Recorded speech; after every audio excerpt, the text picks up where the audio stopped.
Welcome to this video on magnetic flux and electromagnetic induction part 2.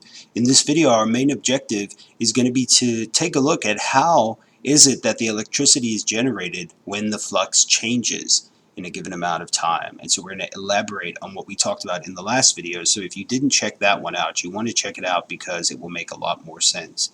So we're going to start over here at the simulator from the fet.colorado.edu website, and I have a link to it below.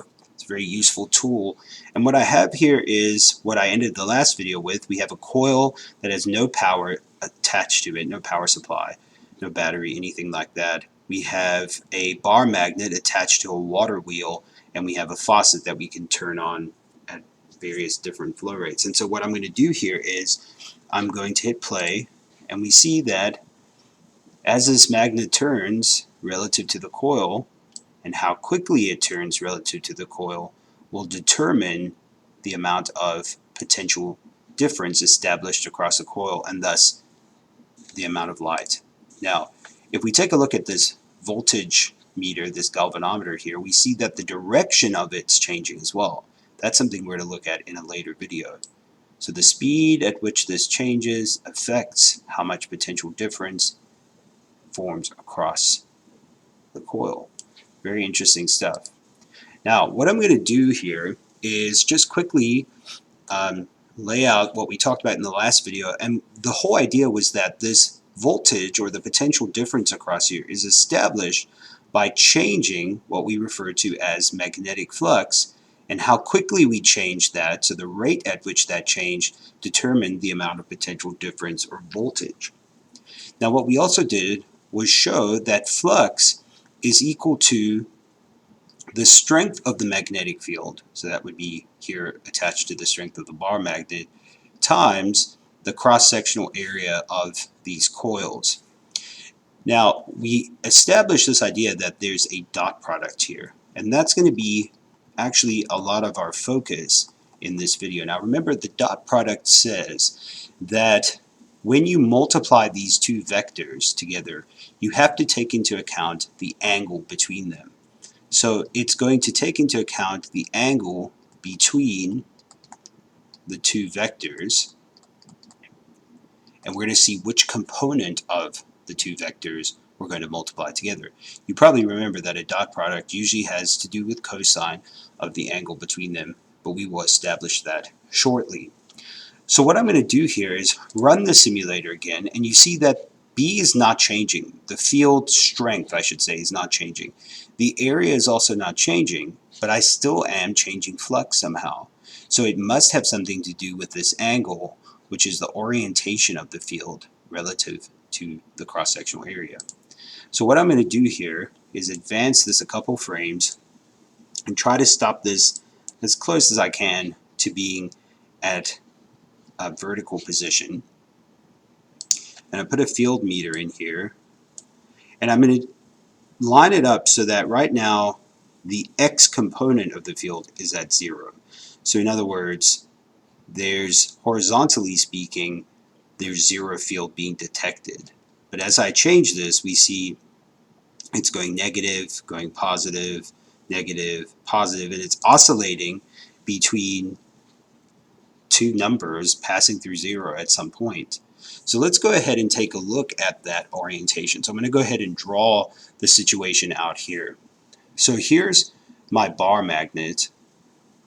Now if you remember the directions of the magnetic field, the field lines wrap all the way around and pass through. They're continuous, remember that's really important, and they orient in the sense from north towards south. That's basically how we establish the field line. So what I'm going to do is only draw a tiny segment of each one. That's this, right? Now keep in mind they do continue, and they're continuous like this, but I'm just going to show these two just for the sake of simplicity in this drawing.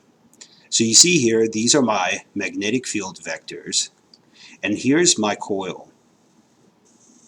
And right now I'm going to say, if you remember from our electricity videos, that the coil faces the direction of a perpendicular vector to the surface of the coil.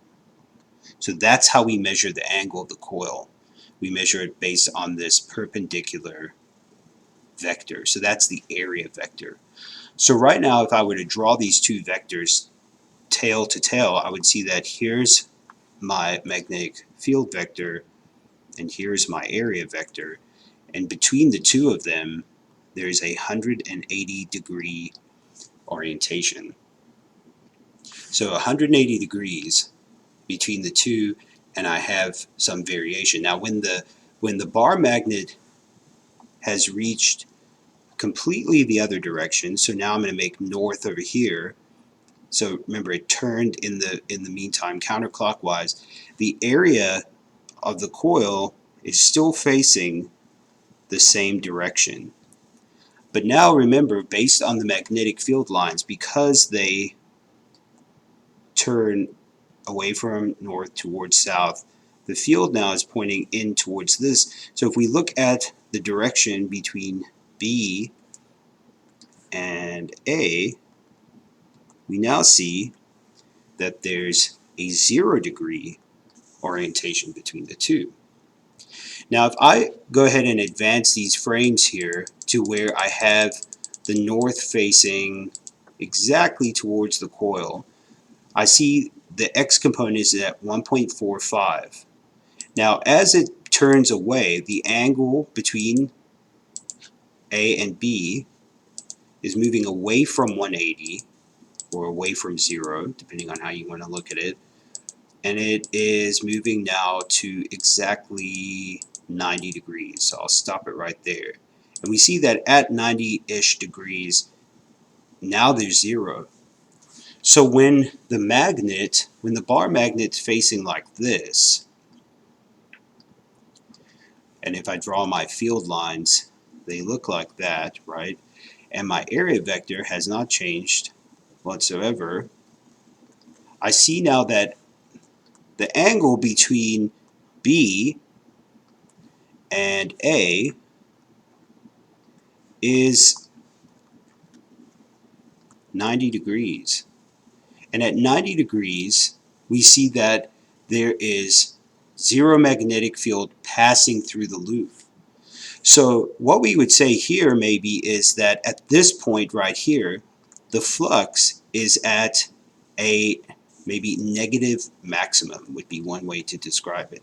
Over here, the flux is at a positive maximum value, so magnitude being it's at its maximum, and when it's at 90 degrees, the flux is actually at 0. So I have 0 flux at 90 degrees, maximum flux at 180 or 0 degrees. So that shows that cosine would be the correct trig function between the two, because at cosine of 0 degrees I'm going to get 1, and cosine of 180 degrees I'm going to get negative 1, which would just flip B and A to being positive or negative. The cosine at 90 degrees will be 0. So in other words, there's no flux in this orientation. So we see what's happening is the flux is increasing, the flux is decreasing. The flux is increasing as the bar magnet turns to be in these different positions. The flux decreases. So it decreases as it approaches 90, increases as it moves away from 90, and so on and so forth. So really, the flux equation could be written as B times A times the cosine of the angle between the two. So if I set this up now in terms of my potential difference, I could say that the potential difference is established if BA or the angle changes relative to the amount of time. So it shows here that by spinning this wheel, what I'm really doing is I am changing the flux, and I'm changing the flux by changing the angle at which A or B and A are relative to one another. And that's a common way to generate electricity. Now if you think about it, there's lots of different ways that you could turn this magnet, right? If there was a person riding a bicycle with this magnet on it, that would turn it. If this were wind, that might turn it. And so there's lots of ways to generate electricity. Steam could maybe turn this too. If we had turbine axles here, that would help. So you want to think about the fact that electromagnetic induction occurs when there is a change in the flux over time, right? When there's a rate of change to the flux, and you can change the strength of the field, the area, or you can change the angle between the area and the strength of the field, and in a certain amount of time will generate your potential difference.